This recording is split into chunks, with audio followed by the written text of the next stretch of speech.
Hello everyone, my name is Bruno and I just beaten the final boss of Elden Ring Nightreign Solo with Ironeye. So this video is going to be, well, my run and my thought process behind my decision making and the general strategy for you to solo with Ironeye and general tips for every other character. Yeah, boy. So usually you'd like to rush level 2 and then go to one of the locations in the map. However, in this run, and since I was using Ironeye with the Remembrance relics that he has, which adds holy damage, which is the element that you want for the boss, I decided to go a little bit different. So I start by clearing up the camp, usually as you do, as fast as possible, and then I locate a mine nearby. And so my thought process was, well, since the best in slot weapon for this fight and as an archer would be the Earth Tree bow, but that has like a very low chance of dropping, I instead decide to go with the safe choice, which is my starting bow, which has holy damage thanks to the relic. I think it's called a arrow. It's a golden arrow, I believe. I just go check here if there's any good bows. There's really nothing here, so I just and I really can't locate the Grace, which usually there's one nearby, so I just go straight into the mine. As you progress, you want to clear as many camps as you can and kill as many enemies without slowing down.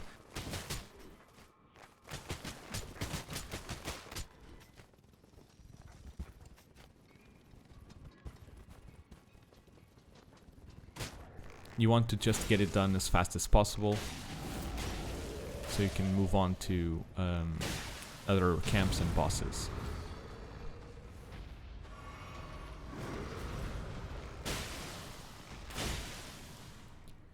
Also, one of the hidden passives or mechanics that Ironeye has in relation to the other characters is when you're using a bow, you actually shoot faster, but you also have this volley that you see, which is actually the R2. And if all of the 3 arrows hit, it does a lot more stagger damage and damage in general. So against like big enemies like the troll, it's really useful.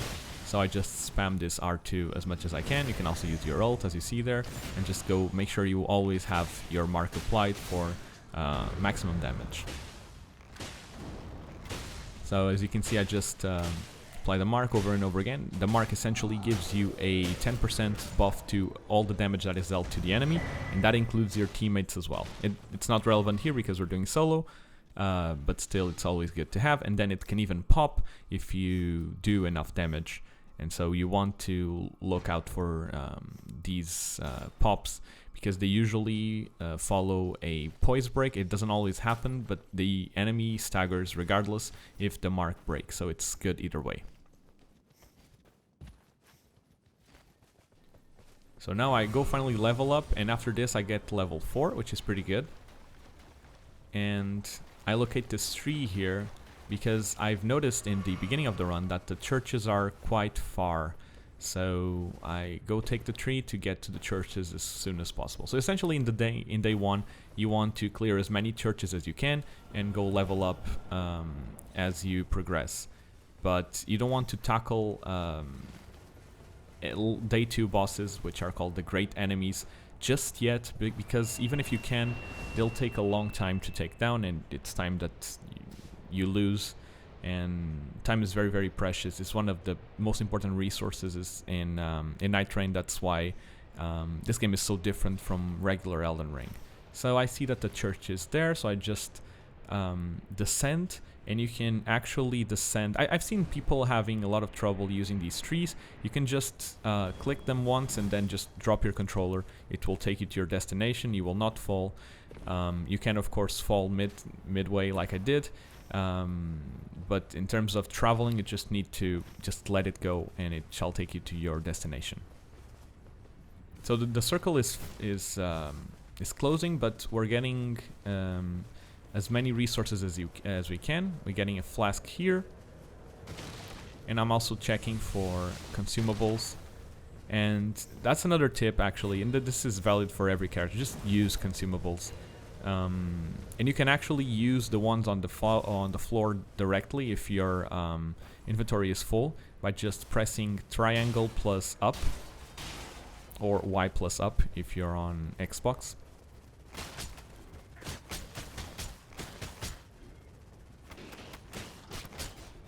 You don't need to kill every enemy you see, but it does help if you can clear them quickly. Then I spot this camp right here near the circle, so I just go in, see what's the boss. I believe it's gonna be Banished Knights. It's not ideal, but it's not a bad roll. And essentially here you can already see most of the strategy we're going to be using as Ironeye. You want to apply the mark and then just make as much distance from your opponent as you can, and then just shoot with the bow. Here I also opt to use this weapon just because it does more damage than the bow. Here I almost die because I got greedy. No problem, and I still go to the next one. And you'll see here I'll use the bow here a lot more, but I'll also actually upgrade first. And this is actually huge.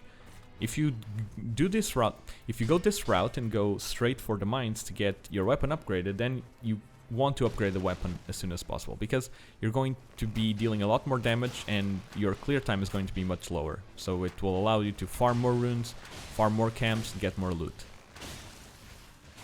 So already you can see the difference with a bow +2. It does a lot more damage. Damage is still pretty low because you're Ironeye, but still for solo, it's very significant damage buff that you really want to have. Apply the mark to both targets and then just shoot away. Another skill that you will, well, learn with time is to judge whether or not you have time to do a camp when the circle is closing. This is something you really need to get a feel for. It will depend on your build, it will depend on your clear time, and on your confidence overall. Just remember that you can fight within the storm. The storm is punishing, but if you have enough resources or you're close enough to it, you can actually outrun it always. So just be mindful of that. Also, there's quite a few places that usually some enemies or drops spawn. I try to check over there if there's a scarab. There is not, so I just continue. I know, and I noticed this camp here. This is one of the easier camps actually. I don't know if this is common knowledge or not, but you can actually one-shot these guys by just climbing onto them. It's a little bit tricky, and you can do it by any side. The most important aspect here is to get enough height for it to trigger the plunging attack. So usually you can try to do what I do here, which is jump from a higher point and then just parkour over it, and you should get it every single time. This in group is even faster because each of you can just target a single chariot, and you'll be done with this in seconds. Here I do the same. I get the high ground and plunging attack.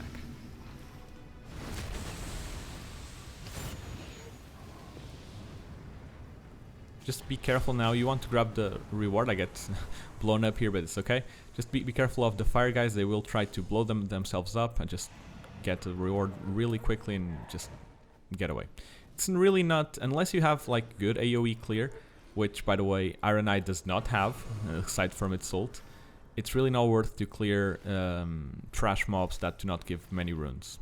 In the beginning it does, then it will become relevant again when you get damaged. And this mid-game state, it's really not worth it, just run past.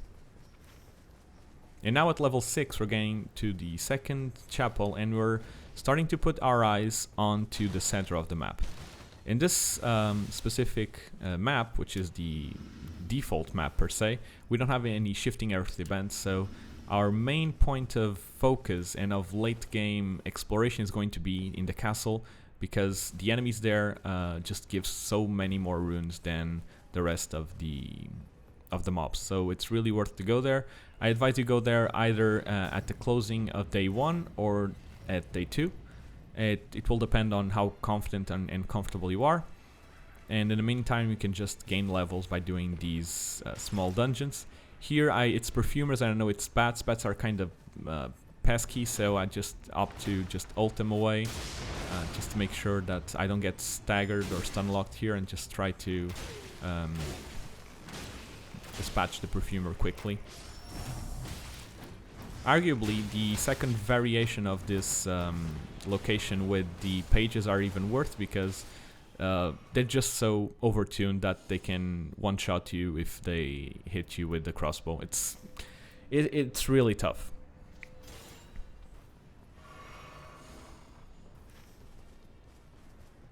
Now I noticed that the circle is closing above me, but there's still quite a lot of time to go, so you want to just clear as much as you can. Here I'm actually, this is not optimal because I was kind of lost, at a loss, because the locations that weren't clear were very far from where the circle would close, and so I just opted to just explore this location and kill as many trash mobs as you can. This is not ideal, but once again, you want to do everything in your power to get more runes and more resources. So that's what I did.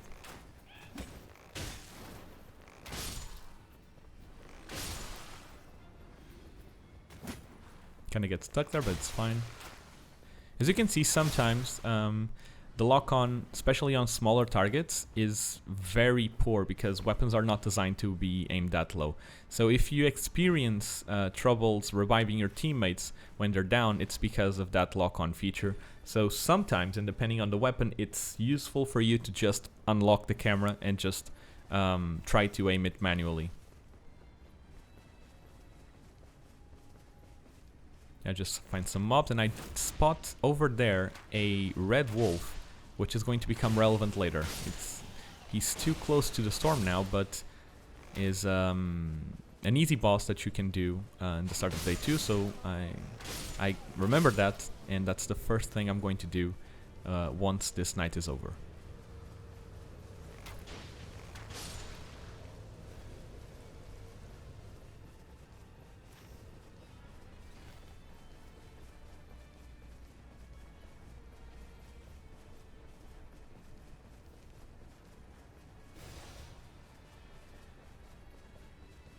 It's just me scouting my surroundings to make sure I didn't miss a scarab or any other enemies that might be lying around.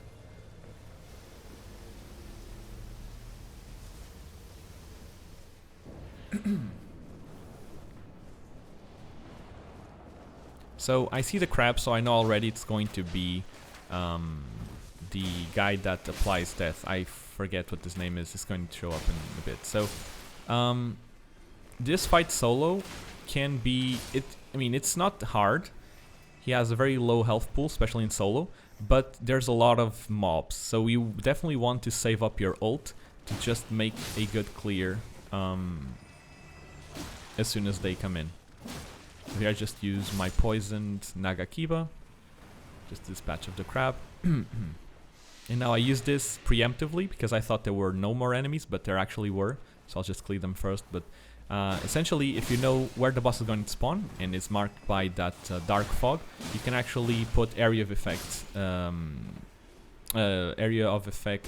spells or effects or skills to preemptively deal damage or poison or apply other status effects. I actually missed that, but he gets poisoned regardless. So then I disengage and then I start hitting him. And I'm looking for the perfect angle to get as many enemies in my line of sight. And then I fire the ult, and I pretty much clear everything. From here it's very easy, but as you can see, it really helps for you to save up your AoE for when you really need it.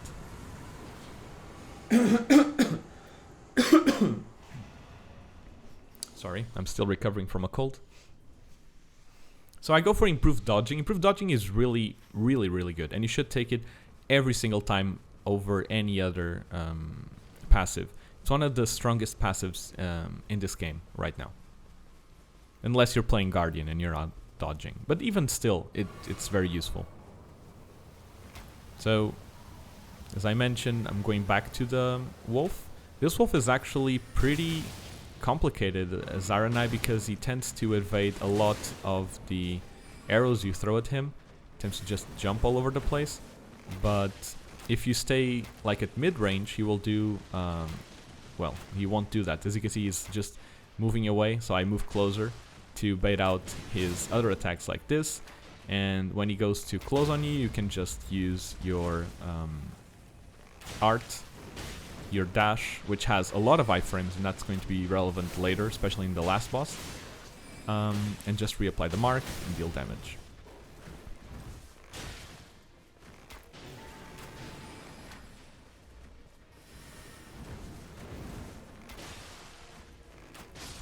And he's dead.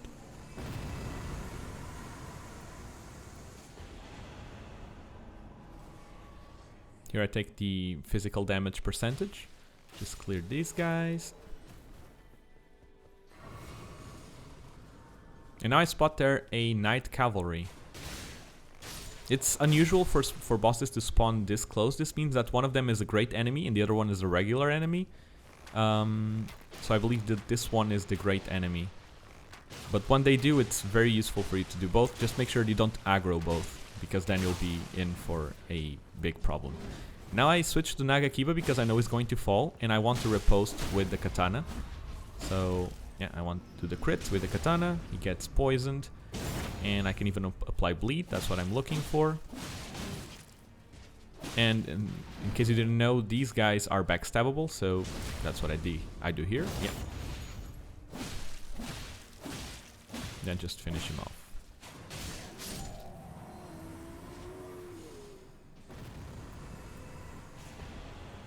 Things you want to look out for in Ironeye is, as I said, the dodge, stamina recovery, max stamina, max HP, because you're squishy. So anything that increases your HP is good. Do not take the thing that gradually refills your health with the flasks, because that's actually pretty bad. At least I haven't found a good use to it, because when you need healing in a moment, and sometimes it's clutch and you're being input red, so just don't take that. Take the ones that augment your restoration. Those are good. And now I decide to disembark, and I took that tree because I saw that there's a church on the other side, so we'll just take a small detour. I know that this is a fire monk. You can already tell what the boss is going to be by the ads that are up front. So this one, just apply the mark and then just spam arrows away. In this point in time, I'm very, very strong, so nothing really poses a threat. So here I go for the fire Nagakiba, and my train of thought here was, if I do encounter a boss that has a fire weakness, it will be useful. So I was looking for any Earth Tree avatars or any other bosses that may have a fire weakness, because it really does make a difference if the boss is weak to the special element. That's another reason I use the starting bow, just because it has holy damage. And of course, if I would find the Earth Tree bow, I would switch for it. But since that wouldn't be guaranteed, and I didn't, it's actually good using what you have or what you know you can have.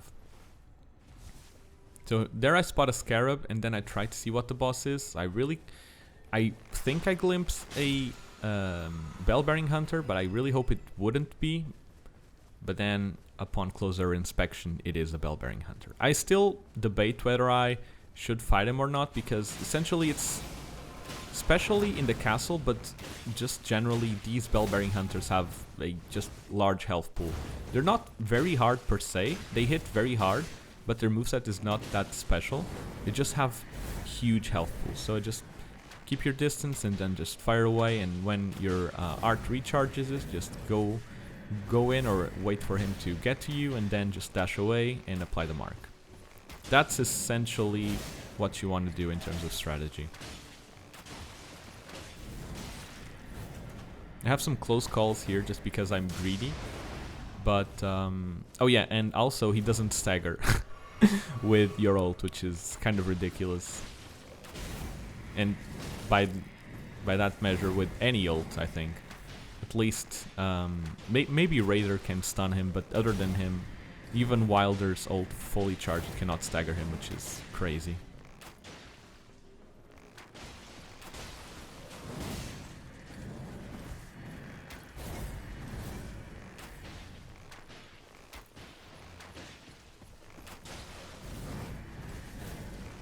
A little bit more. And there we go.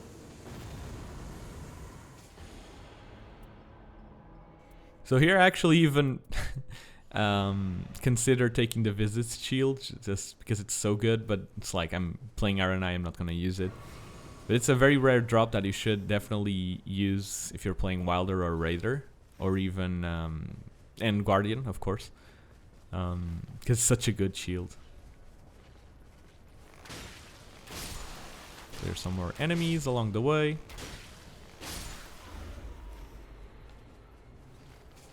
And my next objective is the church. Now this happens and I get like this special event, locust of something. To be honest, I'm not entirely sure. I think this is related to the third boss, and you'll see me just look behind my shoulder to see if anything's following me, but I didn't see anything. There was something later, but it didn't really do anything, so I just kind of ignored it. You guys can let me know in the comments what this was about. I saw some artifacts there, but then I couldn't really see anything, so I just, well, let it go. And now there's a really cool tech that I actually do here, which is you can climb the forts with the Spirit Springs if there's one nearby. So that's what I do.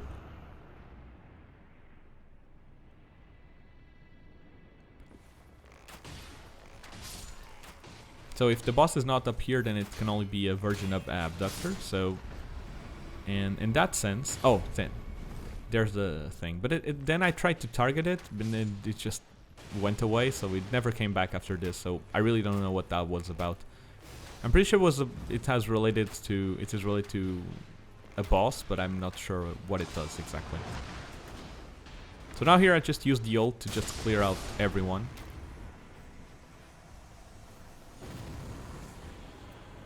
Here I just end up not taking anything because it's bad.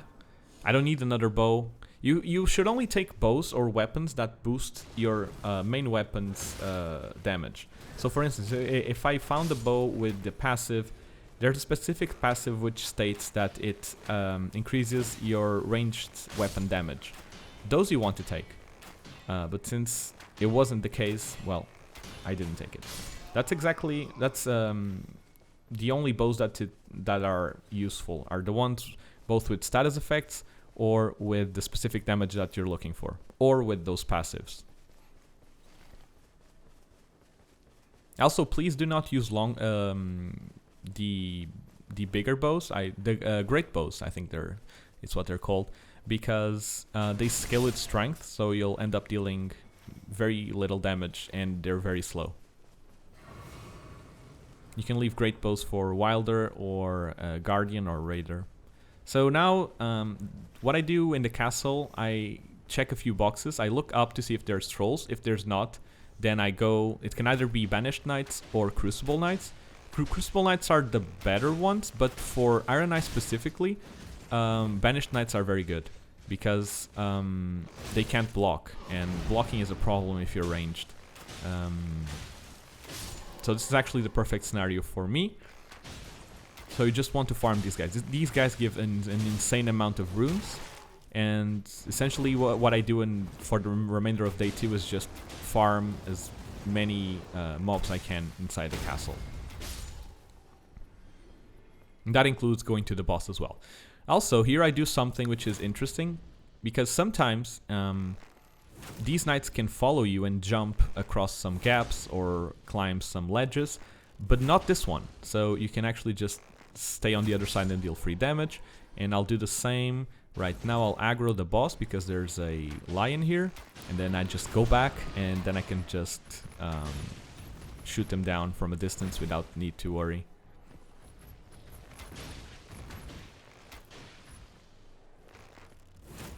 I actually think I used the ult here just because they're together. Yeah. As I mentioned, and I'm not sure if I mentioned, but you can use your ult very sparingly. It's not hard to charge back, and although it has a lot of iframes and it can save you from sticky situations, it's something that you can use more in a speed manner than of a safety manner. I just take this, but I wouldn't even take anything. Then I just go down and I'll go see what the boss is. If it's the Bell-Bearing Hunter, I just turn back. Thankfully it wasn't. I think it was here I messed up the path. I think it was, yeah, this guy. This guy is the grafted Cyan. Yeah. So he has a shield, which is a problem. So you need to get close and then get behind him, mark, and then just start shooting. And rinse and repeat. He shouldn't be a problem. If he starts to block, then just wait for your art and then rinse and repeat. As long as you keep like a safe distance, it should be fine. Then I go riposte. And yes, you can riposte with bows in this game. I think the only weapons that will not allow you to riposte are staves. But I'm not sure about that. But having the possibility to riposte with the bow is very useful because you don't need to be switching weapons. Or even worrying about having a melee weapon.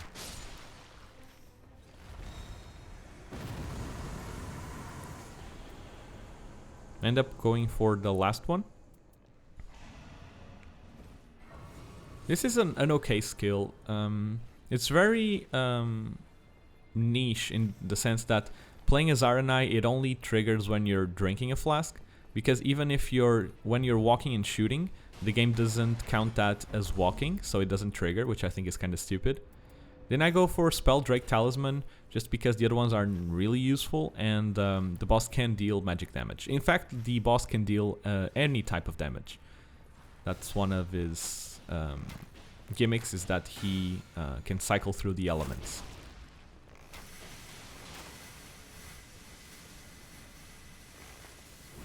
Back to farming. Here I noticed that the circle is starting to draw near. But still I want to farm as much as I can before going. We're at level 13.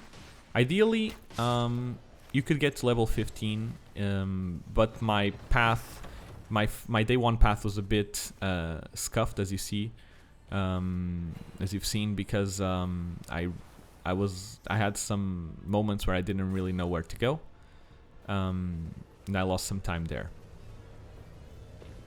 Still, I'm on route to get a level 14 last boss, which is pretty good, with some runes to spare for some consumables. It's important for you to know that in this, I think this is only when you play solo. You always have in the final shop a Wending Grace. I think that's what it's called, which is the item that allows you to revive yourself once. So when you play solo, and this has been patched lately, I mean recently, you actually get a free revive for every night. It's not just once per game, and then you can even purchase and get more Wending Graces to get more revives. So you can.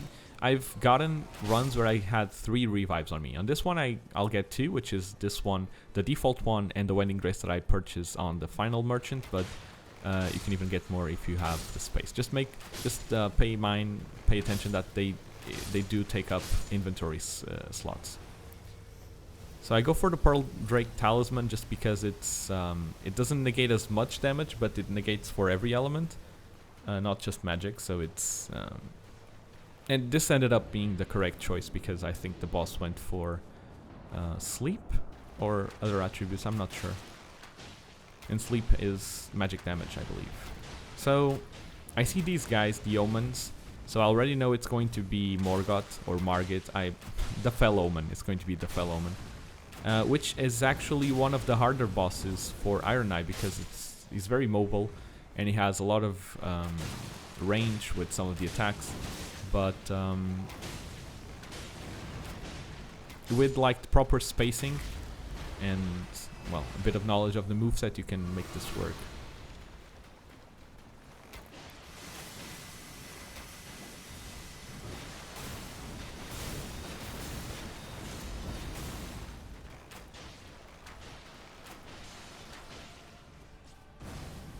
These range attacks are actually perfect for you. This is actually unfortunate because ideally you would apply the mark. This is just free damage. If I was playing with the team, this would be where I would use my ult to just cancel him out of the animation. But since I'm solo, I'm saving it for emergencies or for specific scenarios. Tried to use a mighty shot, but I was too far away, I guess. It's almost never worth to use it. The only good skill, wet weapon skill of bows are, well, there's two. If for big bosses and if you're playing in a group, Rain of Arrows is really good because it deals a lot of damage. But for solo, it's definitely Barrage. Here I get downed, but it's okay. I use the default res. But yeah, Barrage is really good because it allows you to shoot very fast, and it's especially good for status effects and, well, for adding up bleed or poison or rot. It really adds up fast. And also for rezzing.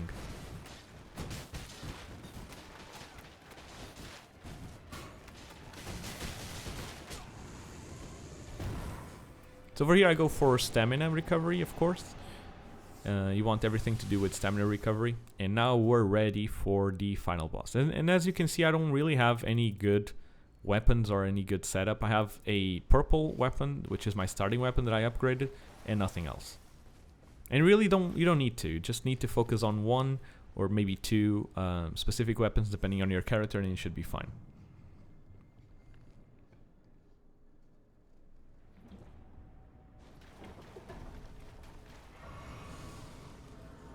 Level 14, and then I still have 50k runes to spend. I go with the Wending Grace, of course, and then I go with the Crimson Burst Crystal tier. Usually in multiplayer I would take the Warming Stones because they heal the entire party. In solo they're really not useful because the boss is going to be focused on you at all times, so you won't even have time to heal from them, so I just switch it for damage and go with it. So I just use a resin here. You want to get it done with the first phase as soon as possible. It shouldn't really be hard, this first phase. He's very slow and well, he doesn't have a lot of HP. You want to minimize your flask use in this first phase so you can really tank the second one, because the second one is where the problems really start. He has some strings, and as you can see, I can apply the mark and then go back. This is also a cool strat and tech that you can use. This slash is going to be very complicated because it's a bit delayed and it covers a lot of area. You'll see me get caught by it in the second phase. It's something that you just really need to be used to.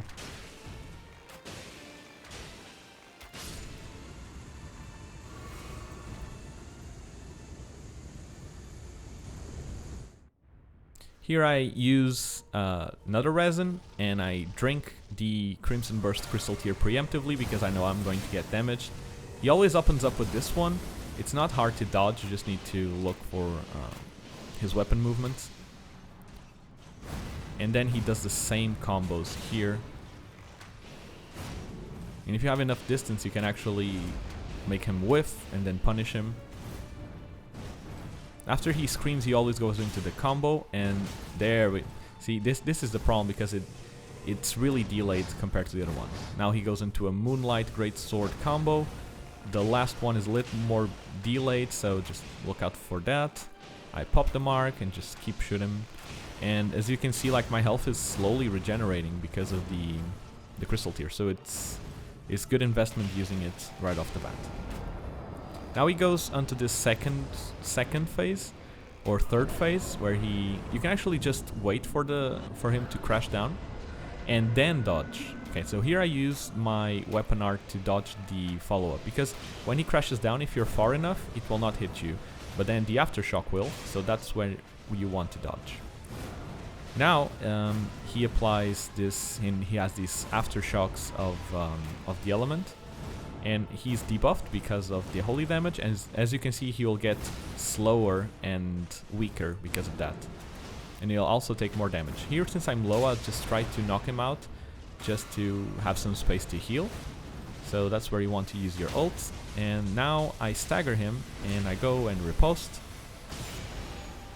I still have 5 flasks, so I'm pretty okay. Apply the mark and just keep going. He's going to come for me. It's the same combo again, and the last one very much delayed. Just keep hitting him. You can strafe those aftershocks actually, and use your skill, your weapon art, your class art, I mean, whenever he gets too close. Now he goes for a really big combo here. It's best to just watch out and just roll. And now you'll need to dodge. Well, I don't, and I get hit, but here it's pretty much a one-shot. So if you have the ult, it's a good time to use as well. I used my first res, and he goes back to the same motion. Here I actually get caught.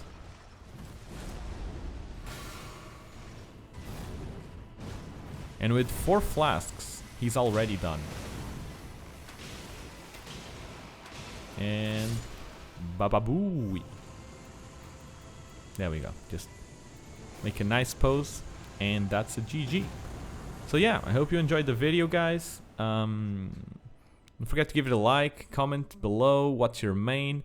If I missed something, if you guys can tell me what that locust thing was, because I really don't know. And yeah, enjoy your solo runs and with friends. My name is Bruno, and I'll catch you on the next one.